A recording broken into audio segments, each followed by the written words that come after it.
I'm here tonight to tell you about a father who loved his son and a son who loved his dad. The way this story is going to unfold for you is a little bit different because I want to bring it to now. You see, a dad would go home and he would go by the school, and every now and then he would pick up his son and say, "Son, why don't you go to work with me?" The boy loved that. And when his dad would just come and pick him up, he was the happiest boy ever. He knew that he would get to spend the afternoon with his father at work, and he would get his coat and they would walk, and he would bring hot chocolate for his son, for it's really cold, and they would go through. But this boy was different. This boy would see things. This boy wasn't normal. And when they were walking one afternoon going to where dad worked, this boy would notice things that other people wouldn't notice. He see things other people wouldn't see. He sees a man in a bathrobe in the middle of the street who's yelling at a second-story window. He sees a woman who's very angry at him and doesn't really want to hear what he says. This boy, as the rest of the world hustles by, he slows down. He sees the hurt and the pain. He sees the anguish and the sorrow. He sees the window close and a desperate man trying to get his back. What he did doesn't matter. That he hurting is all that matters. And this boy would see these things. His father rushes and gets him by the hand and says, "Let's go, we'll be late." He would stop and look one more time. Can I stop his pain? Can I stop her hurt?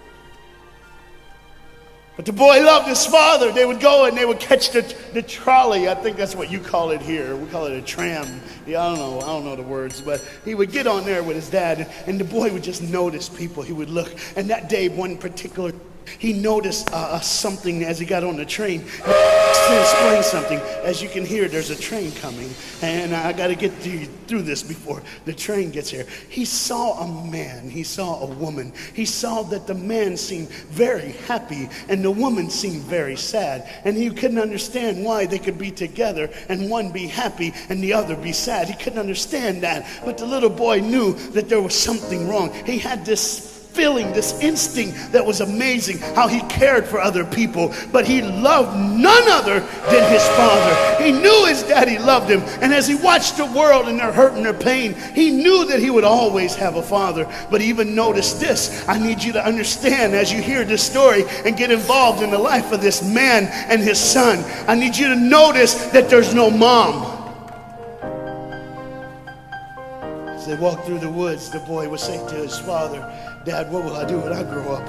What will I get to do? Will I get a cool job like yours? How will I work?" He said, "I don't know, but I want to change the world. I want to do something great. I want to do something wonderful. I want to help people. I want to do something that could change the lives of anyone. I just want to be that great. I just want to do something good." And as he walked with his dad would say, "Son, you will be great. You will be awesome. You will change the world. Your life is going to be incredible." There was a train coming. There's always a train coming. The train is called life. We're all on the train of life, just riding. Whether we realize the truth or not, whether we realize what's happening or not, we're all on that same train tonight. Only God has saw it fit for us to be in the same room, in the same car, for such a time as this. When they get to the edge of the train track, he could see where his father worked. You see the bridge? That's what his dad did. You see, the bridge was very, very important. Boats needed to come to the harbor to get off their goods so they could make money. But trains were coming with people going from one town to the next. Not many cars in Europe, so they couldn't use a lot of that. So many people, not enough roads, so everybody used that train to get from the town to town to get to work and to get home. And one day the train was coming by. What you have to understand is that boy loved going to work with his dad. He would stay right by the river's edge, and he would do what he loved to do the most. Let me explain that. He loved to fish. Anybody like to fish here? All the guys go, The dad looks at his boy and he says, "Son, now remember the rules. You got to stay right here because I can see you from the window right here. Don't get out of the sight of this window because you got to stay there so I know you're safe. Catch you something good to eat." But as you can hear, the train's coming. The father's job was cool. I wasn't a preacher, I wouldn't mind doing that. Get to work. Get grease on you. Even if you didn't have to, you just squirt it on you like you feel like you did something. That's what I would do. There was a boat coming in the harbor. Timing is very essential. I'll go ahead and give you the key. The key is this. There's always a light. Everybody say light. Say it again. One more time. There's a light that the train conductor needs to see. If that light is green, he can go. If it's red, he must stop. You see, God has given us road signs in our life that we must read. Lines that tell us to go and lines that tell us to stop. Whether we read those and believe them or not is up to us. That's why some of you have fallen and you cannot get up. But tonight, that's why I'm here. The boat needed to come through, so he called, and the man said, okay, I got time. It's a long time before the train should come. So he pulls the lever, as you just saw, and the big, huge steel bridge, the gears started turning. They started cranking the steam. All of a sudden, gears are moving, and that big, huge bridge is just starting to go up. As it rises higher and higher, he has to watch and make sure everything's set, everything's good, everything's fine. As he looks out the window, he can see everything, but the dad, being a good dad, keeps one eye on his work, but the other eye on his baby. One eye on the world, but the other eye on his children. You think God doesn't know where you are? He keeps one eye on his world and one eye on his child. No matter what you've done or where you've been, it's one eye on the world, but the other eye's on you. He's watched you and he's kept you. Even though your train is coming down the track, he understands that. And even though sometimes, I don't want to get ahead of myself. See the red light? He didn't see it. So many times we don't see the red light. See, to just say the train was early. The boy can hear and see the steam. And he looks and says, Daddy, the train. Daddy, Daddy, the train's early. Daddy, you got a daddy. Hey, Daddy, Daddy, Daddy, Daddy, Daddy, the train.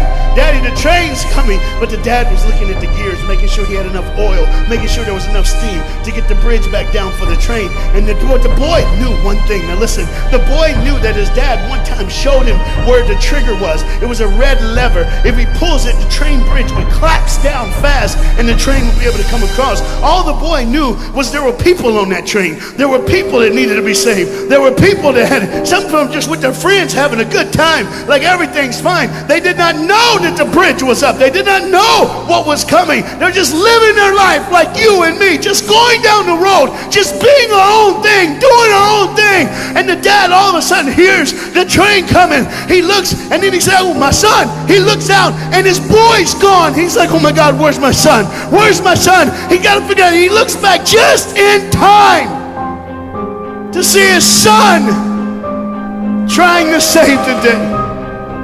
All he had to do was pull that lever. He reaches in to pull it, and the boy pulls too far, and he falls in the hole. Now it's on the father, and God the Father, did you hear me? God the Father has to make a choice. It's his now. Do I save my son, or do I save the world? But they don't even know.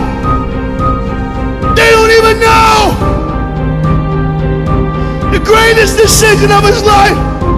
He could blame it on them not seeing the red light. He could blame it doesn't matter anymore.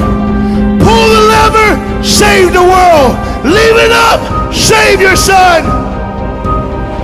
For God so loved the world that he gave his only son.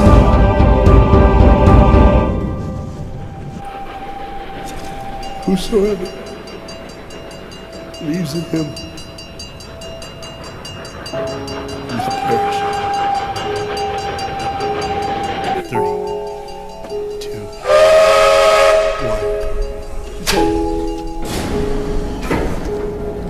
1. And they didn't even know. They never would know. They didn't even know the train goes by. It's fine. Everything's cool. The bridge is down. Just like always. It's always going to be down. Are you hearing me tonight? He gave his only son.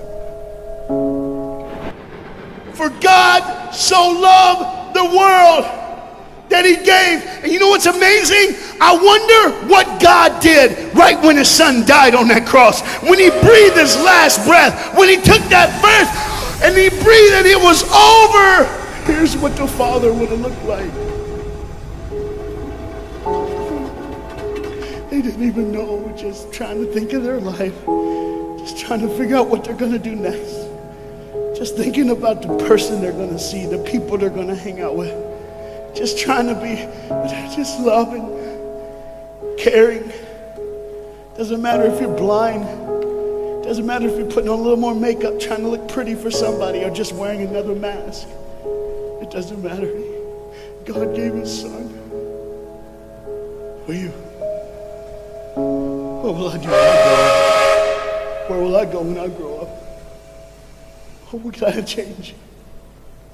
And there was a girl in the bathroom on the train, liquefying her heroin to shoot up one more time. He died for her. He died for her. But in one moment, are you listening? In one moment, as the Bible says, everybody gets a chance. In one moment, to see the look of the Father when he knows when you realize what he did for you, when you realize the sacrifice, when you realize he let his son die so that you can live, when you realize what he did, no matter what you're doing, no matter where you're at in this life, no matter what you're a part of, you gotta stop. You gotta stop. Even if it's for 1 second, and think, my God, he did it for me. He did it for me. And I pray to God you drop what you're doing. Drop what you're doing. With all the pain and the hurt and the sorrow in the world, he did it for you. That's why you're so quiet. You see, the train's coming. The train's coming. Everybody has things. You have ways of I don't want to do that. I don't want to, but why do I keep doing it? Even Paul said, why do I do what my flesh tells me, and I do what I know is wrong, and I don't do what I know is right? You got to understand tonight, the fight is on, and we can win. We become more than conquerors through Jesus Christ. And I'm not preaching just for me. I'm preaching on behalf of you. But what you got to understand is there had to be a moment in those 3 days when Jesus died on a Friday and rose again on a Sunday. There had to be this moment. Go ahead, look at the screen. When it was just God and his baby and his son.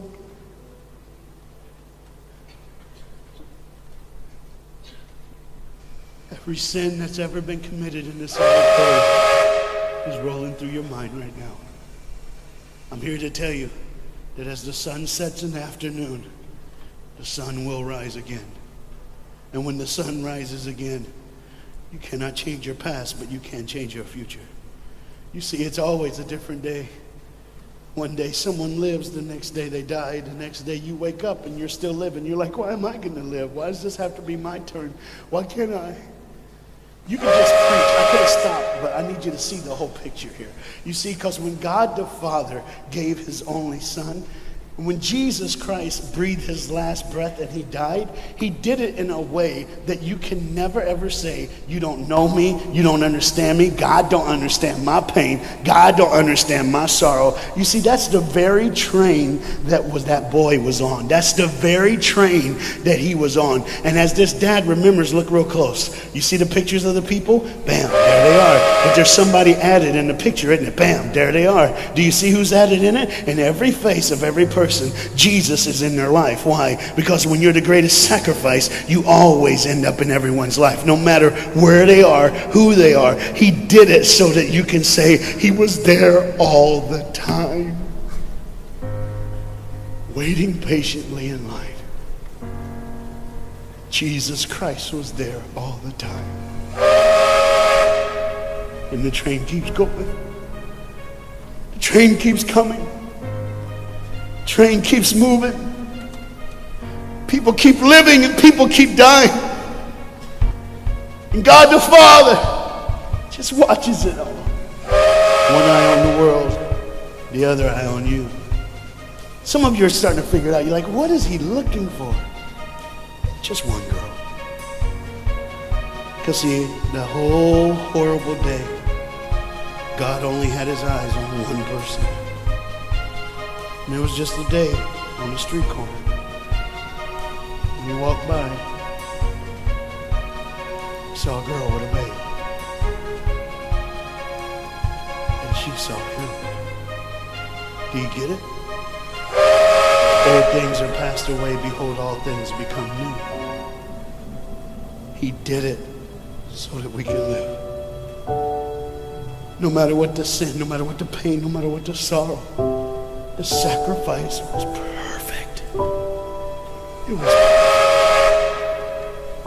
And it was for you. And God the Father watches it all unfold. And all he can say